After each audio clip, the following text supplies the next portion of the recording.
అందరికీ ఒక good news. అంటే ఇది ఆల్రెడీ అందరికీ తెలిసే ఉంటది. నా అన్వేష్ ఇన్‌స్టాగ్రామ్ అకౌంట్ బ్లాక్ అయింది. ఎందుకిది గుడ్ న్యూస్ అంటే, చాలా రోజుల క్రిందట మనల్ని బ్రిటిష్ వాళ్ళు పరిపాలించేవారు. వాళ్ళు వస్తూ మన దేశంలో ఉండే సొమ్మునంతా పట్టుకొనెళ్ళిపోయి, మన దగ్గర నుండి తిండి తింటూ వాళ్ళేమని చెప్పారంటే, భారతదేశానికి మేమెంతో చేశాం. వాళ్ళకి ఇతనికి పెద్దగా తేడా లేదు. నిజమే. ఎందుకంటే ఈయన ఫాలోవర్స్‌లో మాక్సిమం 80% ఫాలోవర్స్ మన వాళ్ళే. కానీ ఈయన మళ్ళీ మనల్నే అంటాడు. మన తిండి తిని యూట్యూబ్‌లో ఈరోజు ఆయన ఆ స్థాయిలో ఉన్నాడంటే దానికి కారణం భారతీయులే. కానీ ఈయన అదే భారతీయుల్ని చాలా చిన్న చూపు చూసి మాట్లాడతాడు. ఇది ఒక్కటే కాదు. ఆయన గురించి చాలా అంటే చాలా ఉన్నాయి. భగవద్గీత చదువుతూ బూతులు మాట్లాడదు. మళ్ళీ ఏదనంటే భగవద్గీత నేను నిష్టతో ఒక పూట దీక్షుండి చేశానంట. అసలు భగవద్గీత అంటే ఏంటి? అది ఎవరు చెప్పాలి? పోనీ నువ్వు చదువవు చెప్పాలనుకోను. చదువు చెప్పితే గొప్పోళ్ళెవరు. దాన్ని ఆచరించాలి. నీలాంటి వాడు ఒక ఇంత పెద్ద ప్లాట్‌ఫార్మ్‌లో భగవద్గీత గురించి చెప్పాడు అనుకోనంటే, నువ్వు అంటుంటావు కదా! నీకు ప్రపంచం మొత్తం ఉన్నారు ఫాలోవర్స్ అని. ఆ ప్రపంచం మొత్తం ఫాలోవర్స్ అందరూ నిన్ను చూసేటప్పుడు, అరే! భగవద్గీత చెప్పింది వీడే. కానీ ఈరోజు బూతులు మాట్లాడుతుంది, హిందువుల గురించి మాట్లాడుతుంది కూడా వీడే. ఇది ఎలా ఉంటదో తెలుసు హిందువులకి. అసలు ఈ మాటకి నువ్వేం సమాధానం చెప్తావు? ప్రపంచం ముందు భగవద్గీత ఎవరైతే బోధించాడో అందరికి, నువ్వు బోధించడం అనేది పెద్ద మాట అది నీకు. అలాంటి వ్యక్తి అదే ప్రపంచం ముందుకొచ్చి భారతీయులను తక్కువ చేసి హిందూ ధర్మం గురించి తప్పుగా మాట్లాడి, సీతమ్మ గురించి తప్పుగా మాట్లాడితే, చూసి ఈ ప్రపంచానికి నువ్వేం సందేశం ఇస్తున్నావు? అంటే మన భారతీయ తరపుల నుంచి. ఈరోజు నీ గురించి చాలా మాట్లాడాలి. ఖచ్చితంగా మాట్లాడితే మాట్లాడే ముందు అంటే ఈ వీడియో చూసే ముందు ప్రతి ఒక్కరు ఈ వీడియోకి ప్లీజ్ సబ్స్క్రైబ్ చేసి లైక్ చేయండి. ఈ వీడియో ఖచ్చితంగా నాది చాలా అంటే చాలా చిన్న ఛానెల్.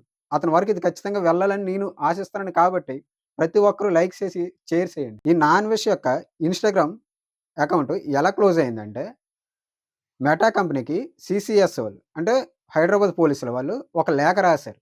ఇతను హిందూ ధర్మం పైన అంటే మత ప్రచారాల గురించి తప్పుగా మాట్లాడుతున్నాడు అని.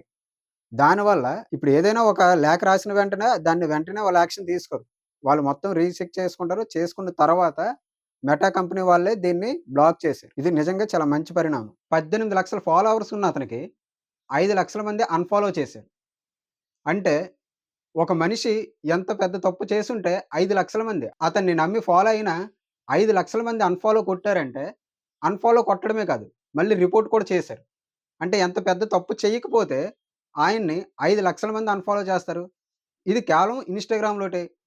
మళ్ళీ యూట్యూబ్ ఛానెల్‌లో కూడా ఆయనకి చాలామంది అన్‌సబ్‌స్క్రైబ్ చేశారు. యాక్చువల్లీ నిజంగా చాలా మందికి నేను థాంక్స్ చెప్పుకోవాలి. ఎవరెవరైతే దీనికి అన్‌ఫాలో చేశారో. ఎందుకంటే ఇంతకు ముందు ఈ ఇష్యూ ఎప్పుడైతే మొదలయిందో, అప్పుడు నాకు యూట్యూబ్ ఛానెల్ లేదు. ఈ విషయం గురించి నేను రియాక్ట్ అవ్వాలనుకున్నాను. కానీ అప్పుడు నాకు ఆ అవకాశం లేదు. కానీ నాకిప్పుడు ఈ అవకాశం కల్పించిన ప్రతి ఒక్కరికి నిజంగా నేను చాలా అంటే చాలా థాంక్స్ చెప్పుకుంటాను. నాన్‌వెజ్ అంటే ఒకప్పుడు నిజంగా చెప్పాలంటే యూట్యూబ్‌లో ప్రతి ఒక్కరు కూడా నాన్‌వెజ్ అనే ఛానెల్ చూసి చాలామంది యూట్యూబ్‌లోకొచ్చారు. ఇది నిజం. అంటే వచ్చిన వాళ్ళలో ఎక్కువ నిబ్బా నిబ్బిగలు కూడా ఎక్కువున్నారు. మాక్సిమం ఇతని ఫాలోవర్స్ అందరూ అలాంటి వాళ్ళే. 50% ఫాలోవర్స్‌ని అంటే యూత్‌ని ఆ పక్కన చిన్న చిన్న డ్రెస్సులేసుకున్న అమ్మాయిల్ని పెట్టేసి, ఏమంటే ప్రపంచ యాత్రికును ఈ యొక్క మాటే ప్రపంచంలో ఉన్న అంటే ఏ కంట్రీ ఎళ్ళినా పక్కన ఒక బికినీతో ఒక అమ్మాయిని పెట్టేయడం, తీసేయడం. ఈ ఇన్‌స్టాగ్రామ్ అకౌంట్ బ్లాక్ అవ్వడానికి మెయిన్ రీజన్ ఏంటి?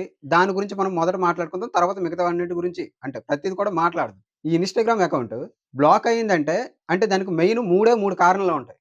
ఒకటి కమ్యూనిటీ గైడ్‌లైన్స్ అనేవి ఉల్లంఘించడం. రెండవది టెంపరరీ డీయాక్టివేషన్. అంటే ఆ ఛానెల్ ఓనర్ ఎవరైతే ఉన్నారో అతను కొంతకాలం దాన్ని డీయాక్టివేట్ చేస్తారు. అండ్ మూడోదొచ్చేసి టెక్నికల్ ఇష్యూస్. ఏదైనా టెక్నికల్ ఇష్యూస్ వస్తే అప్పుడు ఆ ఛానెల్ అనేది బ్లాక్ అవుతది. కానీ ఇక్కడ మనకి సెకండ్ ఆప్షన్ కాదు, థర్డ్ ఆప్షన్ కాదు. అంటే నాన్ వెజ్ ఏం బ్లాక్ చేసుకోలేదు. టెక్నికల్ ఇష్యూస్ ఏమీ లేదు. ఇది ఖచ్చితంగా కమ్యూనిటీ గైడ్‌లైన్స్‌కి ఉల్లంఘించిన ద్వారా. అంటే ప్రతి దాంట్లో కూడా రూల్స్ ఉంటాయి. ఆ రూల్స్‌ని ఎవరైతే ఉల్లంఘిస్తారో, బ్రేక్ చేస్తారో వాళ్ళకి ఇన్‌స్టాగ్రామే వాళ్ళ అకౌంట్‌ని బ్లాక్ చేస్తది. సో, ఈ మెటా అనేది ఇన్‌స్టాగ్రాము, వాట్సాపు, ఫేస్‌బుక్ ఇవన్నీ అతని పరిధిలోటే ఉంటాయి. ఆ కంపెనీ స్వయంగా బ్లాక్ చేసింది. దీనిపైన అంటే ఈ అకౌంట్ పూర్తిగా క్లోజ్ అవుద్దా అనుకోనంటే, ఇప్పుడైతే క్లోజ్ చేసారో దీనిపైన మళ్ళీ అతను అప్పీలేస్తాడు. అప్పీలేసుకున్న తర్వాత అది అతనికి వెయ్యాలంటే వేస్తాడు, లేకపోతే లేదు. అది నిజంగా ఒకవేళ ఇతను చేసిందంతా రైటే అనుకుంటేనే మళ్ళీ అది వస్తది. లేదంటే ఎప్పటికి కూడా అకౌంట్ అనేది బ్లాకే అవుద్ది. సో, ఇది ఒక మంచి పరిణామమే. అంటే ఫస్ట్ అనేది ఏదో ఒకటి ఒక మనిషి తనే అంతా రైట్ అనుకోని ఎగురుతుండేటప్పుడు ఏదో ఒకటి ఇలాంటిది తగిలిందనుకోండి తెలుసుకుంటాడు. అసలు ఈ విషయం ఎక్కడ జరిగింది? ఎక్కడ మొదలైంది? ఎందుకు ఇతని పైన ఇంత నెగటివిటీ వచ్చింది?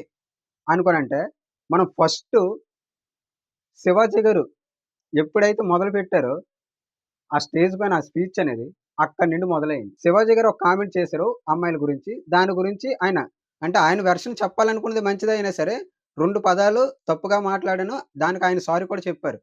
ఆయన సారీ చెప్పిన తర్వాత దాన్ని మళ్ళీ చాలామంది చాలా ఇష్యూ చేశారు. చాలా పెద్ద పెద్ద వాళ్ళందరూ ఇన్వాల్వ్ అయ్యారు. నిజానికి చెప్పాలంటే 'నాన్‌వెజ్' కన్నా ముందే చాలా పెద్దవాళ్ళు ఇన్వాల్వ్ అయ్యారు. అంటే 'నాగబాబు' గారు ఇన్వాల్వ్ అయ్యారు. కానీ వీళ్ళందరూ ఎవరు ఫేమస్ కాకుండా 'నాన్‌వెజ్' ఒక్కరే ఎందుకు ఫేమస్ అయ్యారంటే వాళ్ళెవ్వరు కూడా బూతులు మాట్లాడలేదు. ఇతను మాత్రం బూతులు మాట్లాడుతూ అతని పైనే చాలా వ్యంగ్యంగా వ్యాఖ్యలు చేశారు. సో, దానివల్లేంటంటే ఈ 'శివాజీ' గారి విషయం అనేసరికి 'నాన్‌వెజ్' ఒక్కడే అందరికి గుర్తుకొచ్చాడు. సో, దాని తర్వాత 'శివాజీ' ఎప్పుడైతే క్షమాపణ చెప్పారో, దాని తర్వాత కొన్ని రోజుల తర్వాత 'నాన్‌వెజ్' పైన కూడా చాలా అంటే చాలా కామెంట్స్ వచ్చాయి. వచ్చిన తర్వాత 'నాన్‌వెజ్' తనకి రియాక్ట్ అయ్యాడు. 'నాన్‌వెజ్' కూడా సారీ చెప్పాడు. కొన్ని వీడియోల్లో చెప్పారు.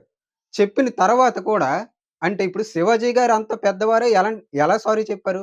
నాది తప్పయిపోయింది. 2 పదాలు దొర్లాయి. దానికి నేను క్షమాపణ చెప్తున్నాను. అది నాది తప్పే. కానీ నా ఇంటెన్షన్ మాత్రం అదే. నేను చెప్పిన పాయింట్ మీద నిలబడతాను అనుకోని ఆయన పద్ధతిగా చెప్పారు. 'నాన్‌వెజ్' ఎలా చెప్పాడు? క్షమించండి అనుకోని చెప్తూనే క్షమించకపోతే ఎవరైతే అన్‌ఫాలో కొట్టారో, అన్‌సబ్‌స్క్రైబ్ చేశారో వాళ్ళందరూ తిరిగి చెయ్యాలి. చెయ్యకపోతే నా నాలుక మీద మచ్చ ఉంది. మీరు చస్తారు. ఇది సారీ చెప్పడమా? బెదిరించడమా? మళ్ళీ ఇతనికి దానికి కూడా సపోర్ట్ చేసిన వాళ్ళున్నారు. ఆయన సారీ చెప్పాడు కదా! అనుకోని. ఇది సారీ చెప్పడం ఇది. ఇది ఖచ్చితంగా సారీ చెప్పడం కాదు. బెదిరించడం అంటారు దీన్ని. కానీ దాని తర్వాత నిజంగా చెప్పాలంటే ఈయన ఈ విషయం పైన రియాక్ట్ అవ్వడమే నాకు చాలా మంచిదనిపించింది. ఎందుకంటే అతనికి కంటెంట్ లేనప్పుడు ఇలాంటిది ఏదో ఒక కంటెంట్ పట్టుకొనొస్తాడు. ఒక్కటి కూడా పనికొచ్చే విషయం ఏటి ఉండదు.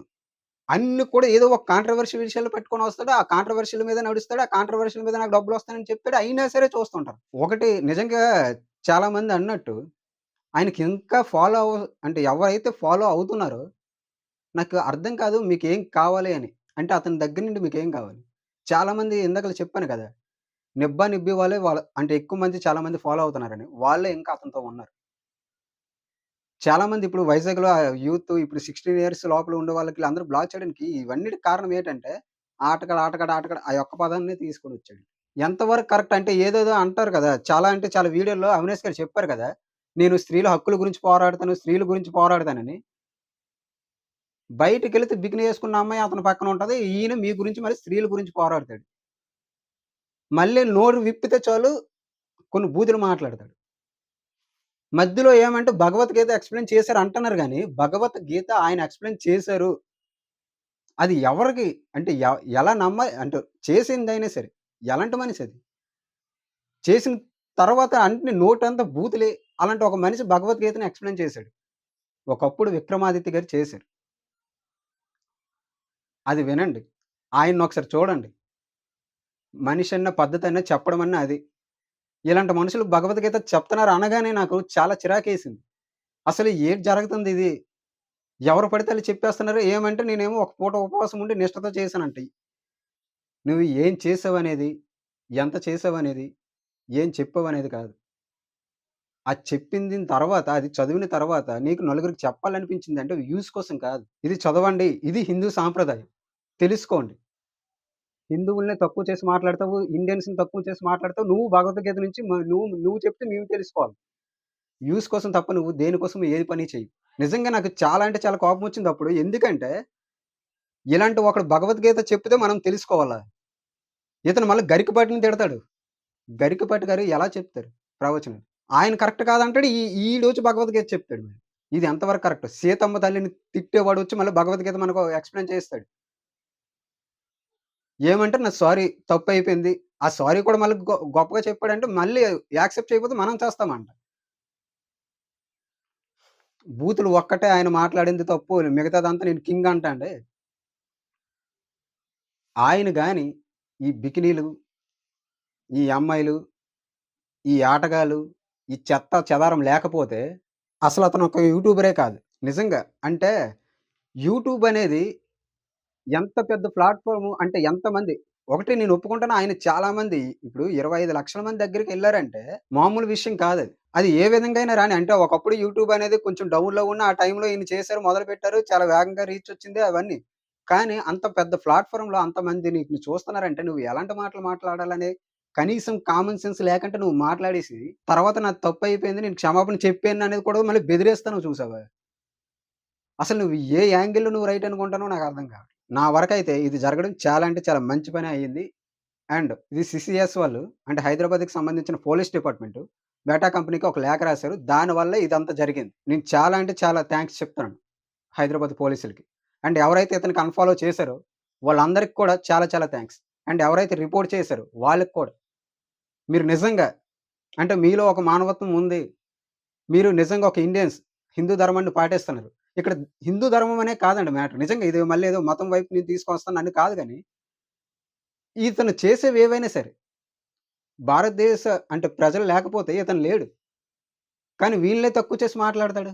బయటికెళ్తే బయట దేశమే గొప్ప అంటాడు. ఇతని యూట్యూబ్ అకౌంట్ పైన కూడా కరాటే కళ్యాణ్ గారు కేసు వేశారు. దీనిపైన కూడా ఒక యాక్షన్ తీసుకొని, అది కూడా క్లోజ్ అయిపోతే మరి అనకూడదు దరిద్రం వదిలిపోద్ది. ఇంకా చెప్పుకోవడానికంటూ ఏమి లేదు. ఇప్పుడు ఒక వీడియో పెట్టారు మళ్ళీ మహానుభావులు. పెట్టేసి అందులో మాట్లాడారు. నాకు ఇన్‌స్టాగ్రామ్ అకౌంట్ క్లోజ్ అయినా పర్వాలేదు. ఫాలోవర్స్ లేకపోయినా పర్వాలేదు. నాకు యూట్యూబ్ ఉంది. దాని నుండి నెలకి 8,00,000 వస్తాయి నెలకి. నాకది సరిపోతుంది. బత్తాయిలకి రసం పిండేస్తాను ఏదో అనుకోని చెప్పారు. బత్తాయిలంటే మర్చిపోయాను. అంటే అది ఎవరి గురించి చెప్పారో మనందరికీ తెలుసు. ఈరోజు చెప్తున్నా యూట్యూబ్‌లో ఇతని గురించి ఎవరైతే మాట్లాడారో ఆ టైంలో వాళ్ళందరికీ ప్రత్యేకంగా నా ధ వాళ్ళందరికీ ప్రత్యేకంగా నా ధన్యవాదాలు. అంటే మెయిన్‌గా అజయ్ అన్న అవని, ఆనంద్ గారు అవని చాలామంది మాట్లాడారు. వీడు మళ్ళీ వాళ్ళ గురించి తప్పుగా పెట్టడం. వాళ్ళ గురించి తప్పుగా చెప్పడం. వీడు చేసేదే మంచి కంటెంట్ కాదు. మళ్ళీ ఆనంద్ గారిని, నెక్స్ట్ అజయ్ గారిని వీళ్ళందరిని అనడం. అసలు వాళ్ళు చేసిన దాంట్లో ఒక 50% కంటెంట్ నీ దగ్గర ఉండదు. ఎక్కువ సబ్‌స్క్రైబర్స్, ఫాలోవర్స్ వచ్చేస్తే నువ్వు గొప్పోడివి కాదు. నిన్నెంతమంది మనస్ఫూర్తిగా ఇష్టపడుతున్నారో, నీవు మనస్ఫూర్తిగా ఎంత మంచి కంటెంట్ ఇస్తున్నావు అనేది నీకు తెలుస్తది. మాకు అర్థమవుతది. ఈరోజు నిన్ను 5,00,000 మంది కోల్పోయావంటే నువ్వెలాంటోడివో నువ్వే అర్థం చేసుకో. ఈ ఆనంద్ గారికి గాని, నెక్స్ట్ అజయ్ అన్నకి గాని ఒక 10 మంది ఫాలోవర్స్ పోయినా సరే వాళ్ళు బాధపడతారు, తెలుసుకుంటారు. దాన్ని రెక్టిఫై చేసుకొని దాన్ని మళ్ళీ నేర్చుకుంటారు. నువ్వు నేర్చుకునే వ్యక్తివి కాదు. తిరిగి వాళ్ళని శపించే వ్యక్తివి. ఫైనల్‌గా ఇదేదైతే జరిగిందో నా అన్వేష్ పైన, దానికి నేను చాలా అంటే చాలా సంతోషిస్తున్నాను. అండ్ మీకు కూడా ఇదే అంటే ఆయనకి యూట్యూబ్ అకౌంట్ కూడా క్లోజ్ అవ్వాలని ఎవరికైనా ఉంటే కింద కామెంట్ చేయండి. ఫైనల్‌గా కంక్లూజన్ ఏంటంటే, మీకంటూ ఒక ప్లాట్‌ఫార్మ్‌లో ఇంత పెద్ద ప్లాట్‌ఫార్మ్‌లో ఉండేటప్పుడు ఎంత ఎత్తైన వెదగని ఒదిగుండడం మాత్రం మర్చిపోవద్దు. ఈ రోజున అతని ప్రవర్తనే అతన్ని పడేసింది పాతాళంలో. మనకెంత క్రేజ్ అని ఉండని. ఒక 1000 మంది సబ్‌స్క్రైబర్స్ ఉన్నా సరే అందులో పోగొట్టుకోకుండా ఉండడమే గ్రేట్. ఇన్‌స్టా ఇన్ని, యూట్యూబ్ కలిపి 10,00,000 మంది దగ్గర పోగొట్టుకున్నారు. ఎంత పెద్ద తప్పు చేయకపోతే ఇంతమంది అన్‌ఫాలో చేస్తారు అతన్ని. సో, మనకి ఎంత గుర్తింపొచ్చినా సరే ఒదిగుండడం మాత్రం మర్చిపోవద్దు. అదే మన క్యారెక్టర్. డిసిప్లిన్ అనేది చాలా ముఖ్యం. మన మాతృ దేశాన్ని వేరే దేశంలో గాని, వేరే దేశాలతో పోల్చి గాని తక్కువ చేసి ఎప్పుడు మాట్లాడకూడదు. That's the video guys. Thanks.